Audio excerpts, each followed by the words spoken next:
विनोद जी, पिछले सत्र में हमने सहकारी समिति के विषय में विस्तार से जाना।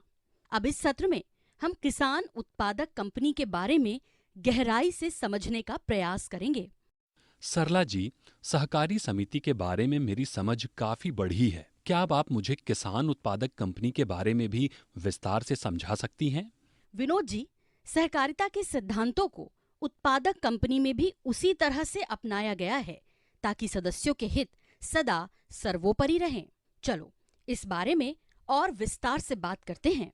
विनोद जी, एक उत्पादक कंपनी एक व्यावसायिक उद्यम है जो कंपनी अधिनियम 1956 के भाग 9A के प्रावधानों के तहत पंजीकृत होती है और म्यूचुअल असिस्टेंस प्रिंसिपल धारा 581G2 के आधार पर चलाई जाती है, जिसमें शामिल हैं स्वैच्छिक सदस्यता, सदस्यों का लोकतांत्रिक तरीके से नियंत्रण, सदस्यों की आर्थिक भागीदारी, स्वायत्तता एवं स्वतंत्रता, शिक्षा, प्रशिक्षण एवं जानकारी का प्रचार प्रसार, सहकारिता के बीच सहयोग, समुदाय की चिंता।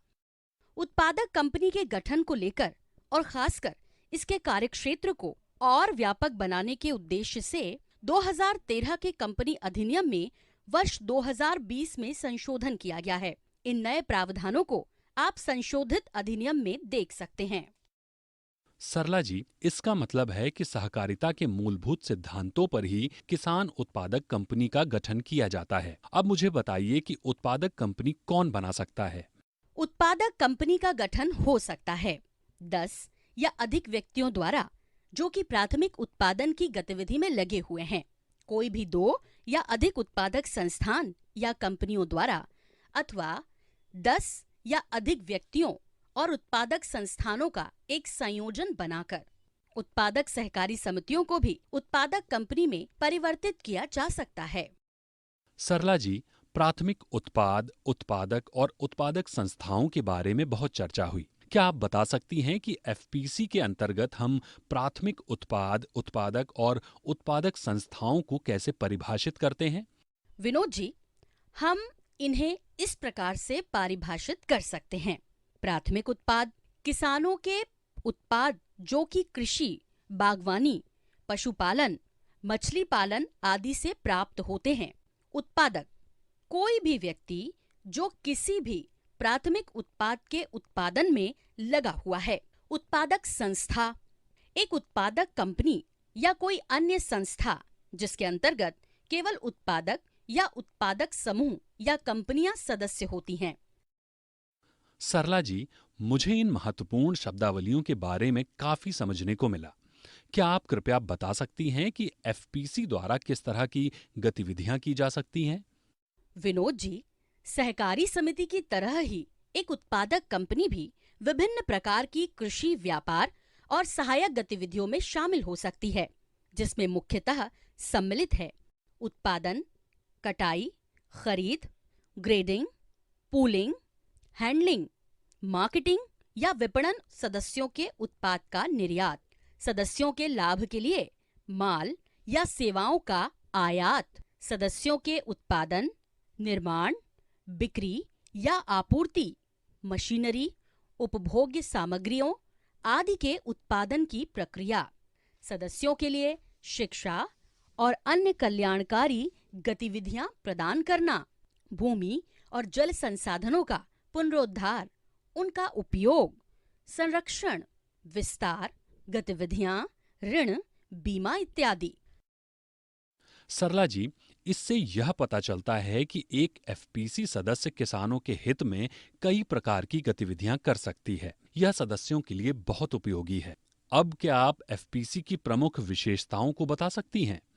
जरूर विनोद जी, अब मैं आपको एफपीसी की प्रमुख विशेषताओं के बारे में समझाऊंगी।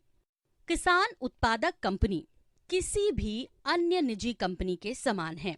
अंतर केवल इतना है कि इसे पंजीकृत करने के लिए न्यूनतम 10 व्यक्तियों की आवश्यकता होती है। एफपीसी में सदस्यों की संख्या की सीमा को लेकर कोई बंधन नहीं होता। सहकारिता के समान एफपीसी में भी एक सदस्य एक वोट का सिद्धांत लागू होता है। एफपीसी के उद्देश्य और कार्य मेमोरेंडम ऑफ एसोसिएशन तथा संचालन के नियम आर्टिकल ऑफ एसोसिएशन में परिभाषित किए जाते हैं। एफपीसी की देनदारियां उसकी शेयर पूंजी की सीमा तक सीमित होती हैं। सदस्यों की देयता उनके द्वारा रखे गए शेयरों तक सीमित होती है। एफपीसी के लिए न्यूनतम चुकता पूंजी 5 लाख रुपए होती है।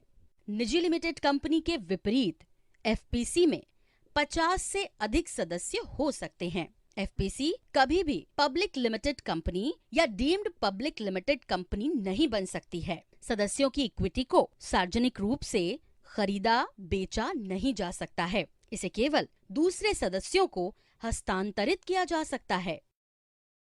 सरला जी, आपने मुझे एफपीसी की प्रमुख विशेषताओं के बारे में बहुत अच्छी जानकारी दी।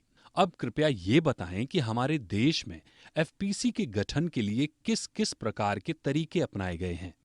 विनोद जी, वर्तमान में एफपीसी का गठन मुख्यतः 2 तरीकों से किया जा रहा है। पहला तरीका है शुरू में ग्राम स्तर पर किसानों को संगठित करके प्राथमिक समूह जैसे कि किसान हित समूह या उत्पादक समूह बनाए जाते हैं और फिर इन समूहों को संगठित कर एफपीसी का गठन किया जाता है, जैसा कि हम इस डायग्राम में देख सकते हैं। दूसरा तरीका है व्यक्तिगत किसान।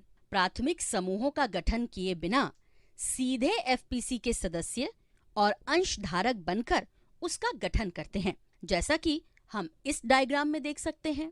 विनोद जी, हमने हाल ही में समर्थ किसान उत्पादक कंपनी जिला आगर मध्य प्रदेश का दौरा किया था। आइए देखें कि इस एफपीसी में गवर्नेंस या अभिशासन की संरचना किस प्रकार की है। समर्थ कंपनी शुरुआती यहाँ पे एक प्रोजेक्ट काम कर रहा था डीपीआईपी। उसमें उन्होंने 2001 से लेकर 2005 तक काम किया और उनको गांव में जाके किसानों की समस्याएं लगी। उसको देखते हुए उन्होंने इसको वर्ष 2006 में जितने जो प्रोजेक्ट के बेनिफिशरी वो थे किसान, उनको संगठित करके कंपनी जो बनी समर्थ 11 जुलाई 2006 को बना था।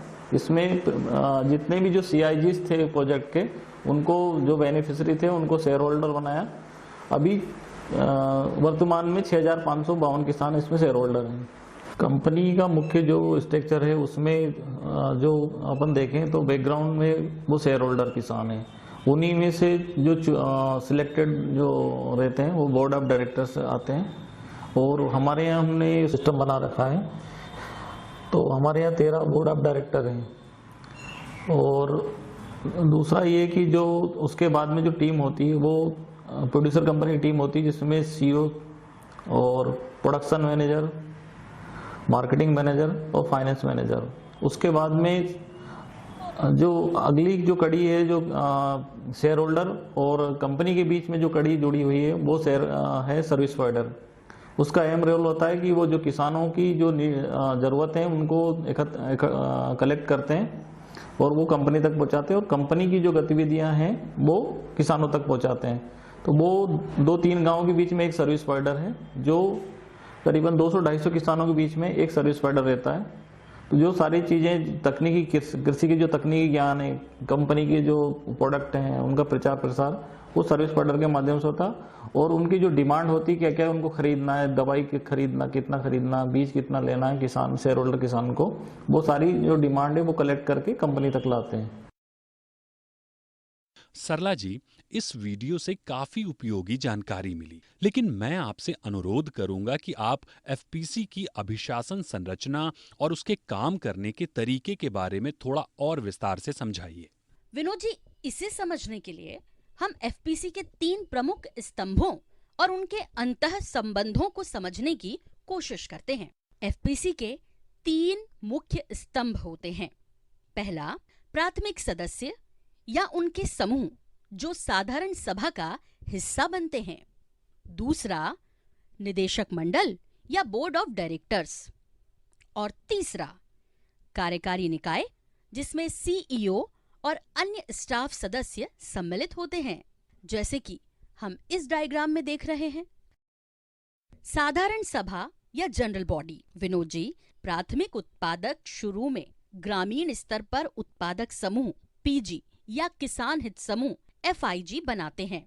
सभी प्राथमिक सदस्य मिलकर एफपीसी की साधारण सभा का गठन करते हैं। साधारण सभा एफपीसी में निर्णय लेने के लिए सर्वोच्च निकाय है, जो बोर्ड और प्रबंधन को रणनीतिक दिशा निर्देश देती है, समय समय पर उनकी गतिविधियों की समीक्षा करती है और इसके साथ ही सदस्यों के प्रति जवाबदेही को सुनिश्चित करवाती है। निदेशक मंडल या board of directors. Vinod ji, FPC के बोर्ड के गठन के लिए प्राथमिक सदस्य सीधे या अपने समूह के माध्यम से सदस्यों का चयन करते हैं। बोर्ड में निदेशकों की संख्या 5 से 15 सदस्यों के बीच हो सकती है। निदेशक मंडल साधारण सभा के प्रति जवाबदेह रहता है।